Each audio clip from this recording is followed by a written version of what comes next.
It's been another rough and tumble of a week in US politics. Fraught debates over who should replace Ruth Bader Ginsburg on the Supreme Court. America has topped 200,000 coronavirus deaths now. And of course, we have the first presidential debate on Tuesday. Lots for us to get our teeth into as we head onto the road to the White House. Road to the White House with Darryl Morris. He's very, very smart. Carries a calculator around with him all times. On Weekend Early Breakfast on Talk Radio. You're not wrong, sir. You're not wrong. Let's welcome Edward Hardy from the Hardy Report. Greg Swenson as well from Republicans Overseas. Morning to you, chaps. Good morning, guys. Morning. Thank you for very much for being with us. Listen, we've got lots to get into, so let's get to it. It's been another week dominated by the conversation around the Supreme Court. Tributes, of course, paid to Justice Ruth Bader Ginsburg, a story that we broke on the show last week. Now, fraught battles over replacing her, chaps. This is key, of course, because there is a really fine balance on there at the moment. A Conservative appointment would help tip that balance and give greater weight to Conservative influence over America in the next couple of decades, potentially. It's a presidential nomination, of course, ratified by the Senate. Trump and his faction in the Republican Party want it to happen before the election, of course. Biden and the Democrats want it to happen after the election, when he's got the chance to be the president and make that pick, of course. Let's talk about the race to replace Ruth Bader Ginsburg. Greg, Mitch McConnell said that he was keen to see this through and to get Trump's pick and Trump's nomination, who I think we've got a sense of who that's going to be, by the way. We'll come on to that in a second. Yeah.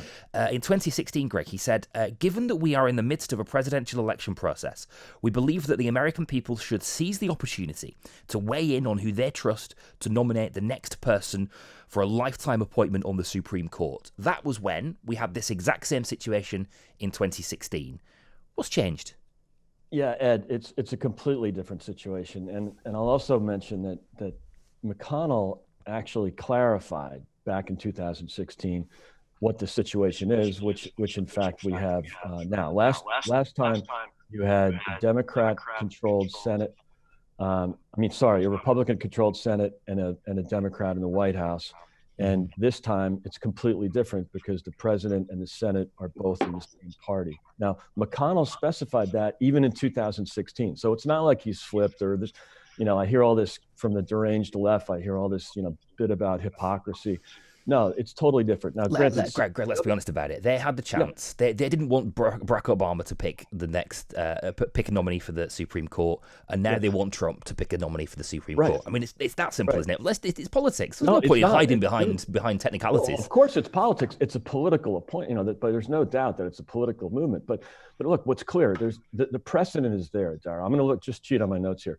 19 times when a Supreme Court seat became vacant in an election year where both the presidency and the Senate were controlled by the same party, 18 of the 19 times they went through and approved the judge. Now, only one nominee, Abe Fortas, was rejected in 68, but that was for an ethics scandal, so that doesn't count. So basically, 100% of the time, when it's the same party controlling both, that means that the voters have selected the president and the Senate to appoint Supreme Court justices. In the times where the president and the party are two, the president and the Senate are two different parties. Without exception, in the last 9 of the 10 times, they were rejected as Garland was. Okay, so it's 10 times that's happened where it's the president of one party and the Senate of another party. 9 out of those 10 times, the candidate was rejected. And by the way, in terms of the hypocrisy, the Democrats were going crazy in 2016. Yeah, don't worry. I'm going to get onto that now. Don't worry. Don't worry, Greg. I'm going to put that to Ed. I'm going to put that to Edward now. So, Edward, look, Mitch McConnell has done something of a U-turn here, right? Regardless, I think you can drill into the technicalities. Ultimately, the Republicans want their man to have the pick, don't they? And that is, to a degree, has to be regarded as a flip-flop. Biden isn't off scot-free here, is he, Edward? The president has a constitutional duty to nominate the Senate, has a constitutional obligation to provide advice and consent. That was one quote from him in 2016 when the shoe was on the other foot. In another, I would go forward with the confirmation process as chairman. Biden now in 2020, Edward, says, let me be clear, the voters should pick the president and the president should select the successor to Justice Ginsburg. What's changed, Edward, for Joe Biden? The reality is that the situation we were dealing with back in 2016 was about 269 days out from the election. We're now we're just over a month away from the election. It's a significantly shorter time frame. So what we were talking about in 2016 was Republicans wanted to change a precedent that had been set, that the president could nominate and the Senate would confirm or at least hold confirmation hearings on a Supreme Court nominee. They decided not to do that. They decided that 269 days was too close to an election to do that. And now they want to flip it back the other way again. And to be honest, I think what would be refreshing is if Republicans just admitted the truth on this. It's nothing to do with whether or not a president has a right to appoint a Supreme Court nominee in an election year. It's the fact that they didn't want to appoint Barack Obama's nominee in 2016, and they had the ability to block it. They controlled the Senate. Now in 2020, they control the Senate, and they want to appoint Trump's nominee. It would just be refreshing if Republicans just told the truth on this, instead of making it sound like justifying the flip-flops, just admitted that they blocked a president from their constitutional right to appoint a Supreme Court nominee in 2016, and now that they think they can jam it through, they're going to attempt to do that, even though it sets an incredibly dangerous precedent. But I mean, it's a similar situation though, surely, because the desire to delay, Edward, wasn't there in 2016 for Joe Biden and is there in 2020 for Joe Biden. So, I mean, in terms of sort of having integrity in this conversation, Joe Biden surely cannot claim that. Well, I think it comes back to that point on the time frame that there was a lot longer for them to consider, to put forward, to have confirmation hearings. Anything that happens now will have to be absolutely rushed through at a rate that really hasn't been seen in recent years for a Supreme Court nominee pick. There'll be very little scrutiny able to take place. People won't be able to go right back through their records within that time frame, won't be able to have the conversation. We saw the controversy that arose around Brett Kavanaugh's nomination and the difficulty to conduct proper scrutiny in that time frame. It's going to be a lot harder to do that now when an election is very close. There are senators that aren't going to be in the Senate, they'll be in their home states. The time frame is the issue here. So it's not a flip-flop on the Democrat side. They were talking about the fact that there was a much longer time frame. Okay. Yeah. Well, but I think both sides, both parties, leaning into the technicalities there. We do know now. It seems that Amy Coney Barrett is going to be the pick from President Trump.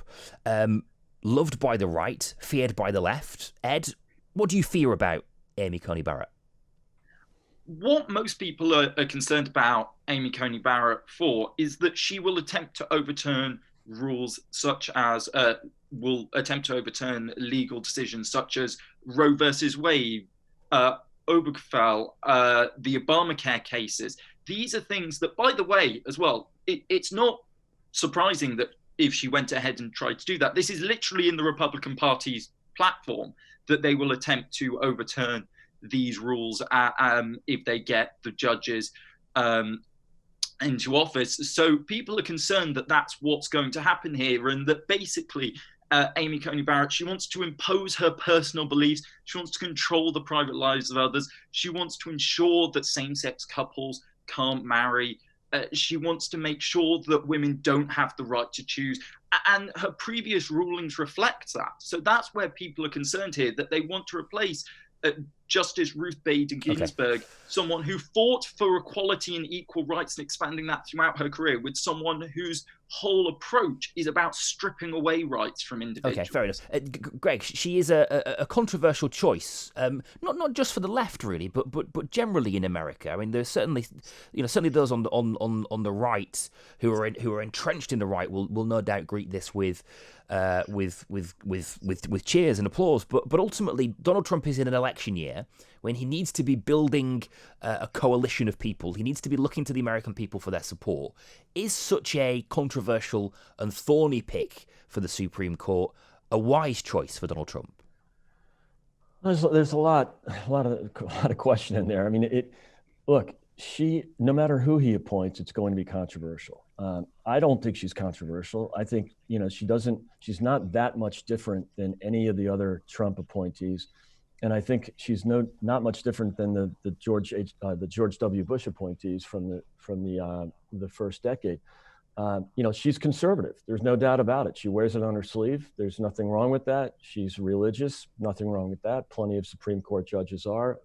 In fact, Scalia was well known for that. Ruth Bader Ginsburg was very religious. She's the first Jewish person to lie in state in the Capitol. She's also the first woman to lie in state in the Capitol. So, look, there's no doubt that Amy Coney Barrett is conservative. There's nothing wrong with that. But what she is a constitutionalist. And so she might have opinions, but she's very clear and she's very deliberate that judges should not legislate from the bench. Okay. Judges should judge, but that's the whole point. And that's why I think the left is freaking out, as usual, with a conservative pick. But that's what Republicans do. They select constitutionalist judges. I think she'll be great. Sure, we've got plenty of time to get into this, and we will no doubt return to that subject matter at some point between now and November. When November comes around, though, how sure can we be that whatever happens on that first week of November is respected? President Trump this week was asked about a peaceful transfer. It's something that most candidates are asked around this time of the election. Will you commit to a peaceful transfer of power if you lose the election? The quote from Donald Trump reads as follows: "Well, we're going to have to wait to see what happens," he says. "Get rid of the ballots and we'll have a very peaceful transfer. There won't be a transfer, frankly. There will be a continuation," he believes. This has caused this understandably has caused a bit of a stir, because I think people look to their candidates at this point in the election to say, yes, absolutely, I believe in American democracy and there will be a peaceful transfer of power. It is what American democracy is built on. Edward, what's wrong, though, with Trump suggesting that if he feels like something is wrong, he's going to challenge it? Oh, have we lost Edward? Is Edward there? I think he's muted. When you look at presidential elections, the reality is that you have to have both candidates committed to accepting the result, whatever that result is. And even in 2016, despite all of the controversy around it, Hillary Clinton went out there and she accepted the result of the election. She conceded to Donald Trump on election night, and the next day she went out and she gave a speech accepting the results, despite all of the issues around that. The reporter that asked this question, Brian Krem, when he came on the podcast that I run, the Hard Report, and talked about this, he raised this concern about Donald Trump even before he made these remarks, which is Donald Trump has basically a fascination, an admiration for strongmen. You see it with people like Russia's president. You see it with people like Turkey's president. And this is just playing into that hand, really. People are concerned that this is just the words of, as we've been seen by people saying this week, a wannabe dictator who wants to cling to power. Donald Trump recognises the stakes in this election. Yeah, but is that a big part of the problem, Edward? I mean, President Trump was put into the White House to mix things up. We heard time and time again in 2016 about draining the swamp, and he's recognised that in this process, regardless of whether or not you feel like you've been hard done by, or you feel like there is an injustice in the process, you simply have to march out of there with a stiff upper lip. And he's saying, well, no, absolutely not. If there's a problem, I'm going to challenge it. And isn't that reasonable? Not really, because waving off Donald Trump's comments here, saying, well, of course, he's not going to attempt to have a coup if he loses. He's not going to barricade himself in the Oval Office. Of course, he wouldn't do that. He wouldn't be able to do that. The country wouldn't allow him to do that. But the danger that exists here is that he's going to essentially prime his base to reject any loss, whatever the margin of error, as illegitimate here.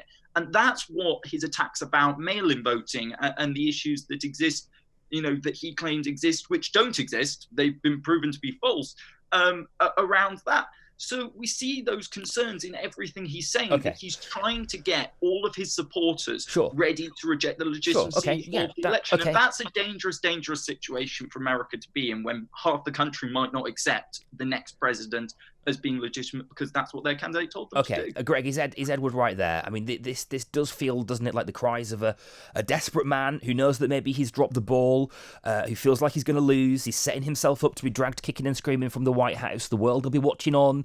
It could be embarrassing, unedifying. He's whipping his base up. Yeah, I mean, all good points. And Ed was wrong on most of them, but the one he's right about is that the answer is yes. You know, the president will definitely, watch over a peaceful transfer of power. It's been done forever. It's not up to him. That's clear. The Constitution is clear. And also his press secretary, Kayleigh McEnany, clarified this in the press conference yesterday. Now, I will agree with Ed that it was a mistake. And as usual, I think the president has taken an opportunity to just be really clear on something and then muddle the message completely. But I find it's amazing that the like Trump derangement syndrome on the left is alive and well. Now, I hear a lot of these comments in the press, that people believe, or certain people believe. Yes, the people on the far left that absolutely hate the president are always going to twist all of his comments, or at least take them literally and. Well, but he didn't commit to a peaceful transfer. He said, "Well, we're going to have to wait to see what happens." I mean, they can you can call them what you want to call them, but ultimately they're reacting to what the president said. If you parse his words, what he is saying is that he's very nervous about mail-in ballots and the potential for fraud. Now, the problem is, Darryl, you shouldn't have to parse his words. What he should have just said was yes, and then brought up a different topic. But he was answering a question that wasn't asked. He was answering the question about mail-in ballots. I think the delivery, and this is common with the president, the messaging wasn't clear. But, he's not alone in this type of rhetoric. And it's not true that in 2016, that Hillary accepted it peacefully. She did that day or the day after, but for the next 4 years, she's been complaining about it. She literally said recently she won the election. She also said, this is recently also, quote unquote, Joe Biden should not concede the election under any circumstances, which he should concede under any circumstance, or under most circumstances. In 2016, since 2016, the deranged left has called this president illegitimate. That's been going on for the whole 4 years. Adam Schiff, with the whole Russia collusion scam, he knew that this stuff wasn't true, and he still went ahead with it anyway. And then you've got Harry Reid. Literally said the same thing. I take the point, Greg. We're not on time, but you've made your point. The swings and roundabouts involved there. One thing that you mentioned there about Trump's communication concerns.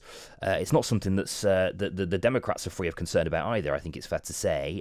But those tightly controlled set pieces that we've seen, those scripted, rehearsed bits to camera, are going to come to an end, because on Tuesday, deep breath, it is the first presidential debate. It's the FA Cup final of political events, and we are looking forward to it immensely. Both candidates are going to be asked a variety of questions on a variety of topics: their record, the economy, coronavirus, the Supreme Court will come up as well, race and violence in US cities, and no doubt what we've just talked about there as well with election integrity. Greg, Donald Trump has done what Donald Trump does, and he's already tried to sort of untie the legitimacy of it. Well, to some degree, he suggested that Chris Wallace will be an unfair moderator. That's something that you're saying when you are laying the ground for a bad performance. Does that, as somebody who is supportive, Greg, does that concern you? Are you worried about that? It doesn't concern me. I think it's silly to do, and I wouldn't do it. But it doesn't concern me because you're right, Darryl. I mean, historically, or with any other candidate in any other election, you might interpret it that way and say that he's sort of nervous about his performance. I don't think so here. The president says these kind of things all the time. I'm not sure that the bar has been lowered pretty far for Vice President Biden.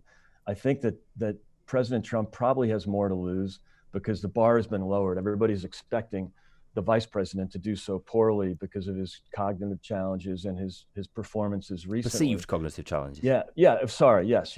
But at least the fact that he hasn't come out that much, he's not campaigning that much. He's got very programmed press conferences with planted questions and a very selective audience. But look, I think that the president has more to lose. I'm not sure that these things make that much of a difference. There's only been 2 or 3 occasions in since they've been doing these since 1960 where it's actually moved the needle. One of them was the first one in 1960 with Nixon and Kennedy. Big and moment. also, Greg, hold that thought, Greg, because we'll come on to that in more detail. But Edward, is this a smart play from Donald Trump in some respects? Because it kind of puts the pressure on Chris Wallace to now go harder on Joe Biden, doesn't it? Well, can I just challenge one thing that Greg pointed out first, which is he pushed a line which we're expecting to see Donald Trump push during the debate, which is attacking Joe Biden for this so-called lighter campaign schedule. Joe Biden's been to North Carolina and Wisconsin in the past few days. It's not a lighter campaign schedule. It's recognizing there's a pandemic on, and it's not sensible to hold huge rallies without people wearing masks and socially distancing, which is what Trump's doing.